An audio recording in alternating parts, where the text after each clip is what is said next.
Bright neon lights frame the stage where you are set to appear. Cold, no. Lukewarm bottles of Budweiser beer and greasy foreheads turn towards you with dull eyes, expecting to be entertained, to be surprised, to feel adored, to feel on board. Blue-blooded stallions, veterans of the stage, still young in age and full of rage. Wide middle-class male anger is growing fast. It is constantly steaming ahead from the past, constantly expanding like the universe, except it doesn't usually contain much matter. And yet, the substance of a content is subject to the context, is it not? And after all, it is they who are already in the spotlight that we prefer to highlight. Those at the back of the room are too far away for us to hear what they have to say. Those that we choose to lend our ears have come for many years. Been green, been keen, been seen, been mediocre, been alluring, but always enduring. They have owned their art, taken part, created parts, and part of their success lies in their resilience and resistance to depart. Because you see, they have planted seeds, which with time have begun to bloom, knocked down walls to create more room. They have long since overstayed their welcome, conquered Cowgate, Pleasance, and Bedlam, and yet it doesn't really add up how much so many are willing to give up for the things that they have dreamed of, when they are often met with shouts of "shut up," and audiences fail to even turn up, yearning to share words of emotional outpouring while trying to ignore the woman in the front row snoring. And then forgetting it all for that moment that they loved, which reinvigorated their belief in their own craft. And there is plenty for which that I've lost, for which I've yearned, but there is one thing that I have learned, and it is this. Emerging as an artist, you should not be striving to stand out from the rest. Instead, you should be diving in. Become as submerged as you possibly can, and then ask for more, and then some, until you have purged yourself of everything you ever knew once, and like an organ transplant patient, been transformed, been reborn.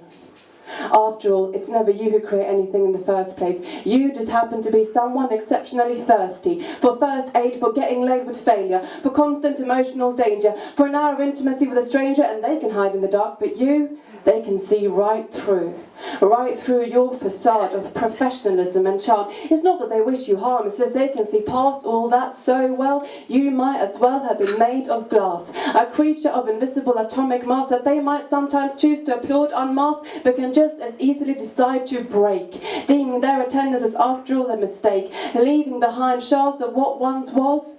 We are such stuff as dreams are made of. Little glass creatures that need taking care of. Yet as fragile as our hearts can be on stage, it doesn't mean we aren't full of rage. Rage at the prejudice and disdain reception, which doesn't deem an artist's extrasensory perception as something which can be called a real career. And the only measure of success is to appear on television or on the big screen where most art remains largely unseen. Rage at politicians who claim to have to cut back on arts funding but then magically conjure up billions to go off bombing innocent people in Syria, calling it a war on terror, and then filling up the media with propaganda of fear and horror. Rage at the sinking feeling in your guts it gives you when you're at a party and you meet someone new and they ask you, "So, what do you do?" Rage at how seldomly artists in the world are hearing the words "thank you."